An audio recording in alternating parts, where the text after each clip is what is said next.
हैदराबाद में समाजी तंज़ीम SPO पारां बहिराड़ी जी औरतुनि खे चौपाए माल जी पालना ऐं सार संभाल बाबति अहम ॼाण फराहम करण लाइ ट्रेनिंग वर्कशॉप मुनक़द कयो वियो। SPO ऑफिस में मुनक़द कयल वर्कशॉप में ॻोठ राम सिंह ठाकुर, मेहराब सोलंकी, लोंग सोलंकी ऐं ॻोठ शफ़ी मोहम्मद सोलंकी जी रहवासी औरतुनि शिरकत कई। डॉक्टर नेमत खातून नांगराज समेत लाइव स्टॉक जे माहिरनि बहिराड़ी जी औरतुनि खे बकरियुनि, रिढनि ऐं ढगियुनि समेत ॿियनि पालतू जानवरनि जी सार संभाल, खाद खुराक, बीमारियुनि ऐं इलाज बाबति ॼाण ॾिनी। असांखे जेका माली मदद SPO मां मिली आहे उहा ॻोठाणनि जी सतह ते मिली आहे ऐं उन्हनि माल मवेशी जेके आहिनि से उन्हनि खे ग़रीबनि खे अॻिते कारोबार वधाइण लाइ ॾिना आहिनि ऐं इन जी पालनगारी जेका हुई सा असांखे ॿाहिराड़ी जे इलाइक़े ते सुठी कोन ईंदी हुई।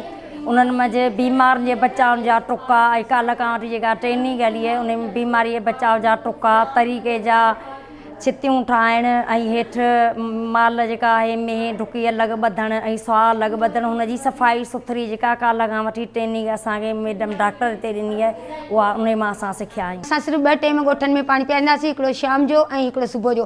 पर अॼु असांखे जॾहिं ट्रेनिंग ॾिनी उन में असांखे इहो बि ॿुधायो वियो त तव्हां 24 कलाक पाणी माल जे अॻियां रखंदा त हू पीअंदो, उनजो जेको आहे रत बि ठहंदो ऐं खीर में बि इज़ाफ़ो थींदो ऐं हू ताक़तवर बि थींदो ऐं सुठी तव्हांखे रिज़ल्ट ॾींदो। बहिराड़ी जी औरतुनि जो चवणु आहे त हू नंढपिण खां ई जानवर पालीनि थियूं, पर खेनि जानवरनि जी सार संभाल जा उहे तरीक़ा मालूम न हुआ जेके SPO जी ट्रेनिंग में खेनि सम्झाया विया आहिनि। हाणे हू पंहिंजे जानवरनि जी सही नमूने सां सार संभाल कंदे खीर जी पैदावार खे बि वधाए सघनि थियूं।